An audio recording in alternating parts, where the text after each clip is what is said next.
मोदी जी, इस जंग में तो आप हमको नहीं हरा सकते। दिल्ली चुनाव नतीजों के रुझानों ने पूरे देश को हैरान कर दिया है। 27 साल बाद बीजेपी दिल्ली में सरकार बना रही है। आम आदमी पार्टी के बड़े बड़े नेता चुनाव हारते दिख रहे हैं। अरविंद केजरीवाल, मनीष सिसोदिया, अवध ओझा सब चुनाव हार चुके हैं। आम आदमी पार्टी की ऐसी हालत होगी, ये किसी ने सोचा तक नहीं था। इसी बीच अरविंद केजरीवाल के एक बयान ने तूफान उठा दिया है। ये बयान थोड़ा सा पुराना है, लेकिन ये आग की तरह फैल रहा है। अरविंद केजरीवाल ने पीएम मोदी को चैलेंज देते हुए कहा था कि आप हमें इस जंग में तो नहीं हरा सकते, हमें हराने के लिए आपको नया जन्म लेना होगा। अरविंद केजरीवाल ने कहा कि मोदी जी 2025 छोड़िए, 2050 तक हम राज करेंगे। आइए अब आपको अरविंद केजरीवाल के ये 2 बयान सुनवा है। बयान सुनने के बाद आप बक्स में अपनी प्रतिक्रिया दे सकते हैं। मैं नरेंद्र मोदी जी को कहना चाहता हूँ, मोदी जी इस जन्म में तो आप हमको नहीं हरा सकते दिल्ली के अंदर आम आदमी पार्टी को।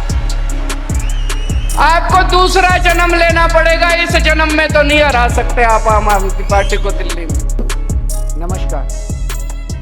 आज दिल्ली के चुनाव के नतीजे आए हैं और जनता का जो भी निर्णय है, जनता का जो भी फैसला है, उसे हम पूरी विनम्रता के साथ स्वीकार करते हैं। जनता का निर्णय सर माथे पर। मैं भारतीय जनता पार्टी को इस जीत के लिए बहुत बहुत बधाई देता हूं और मैं उम्मीद करता हूं कि जिस उम्मीद के साथ और जिस आशा के साथ लोगों ने उनको बहुमत दिया है, वो उन सभी उम्मीदों और आशाओं पे पूरा उतरेंगे। हमने पिछले 10 साल में जनता ने जो मौका दिया हमें, उन 10 सालों में हमने बहुत सारे काम किए। शिक्षा के क्षेत्र में, स्वास्थ्य के क्षेत्र में, पानी के क्षेत्र में, बिजली के क्षेत्र में और भी अलग अलग तरीके से लोगों को राहत पहुंचाने की कोशिश की उनकी ज़िंदगी में, और दिल्ली के इंफ्रास्ट्रक्चर को भी हमने सुधारने की कोशिश की।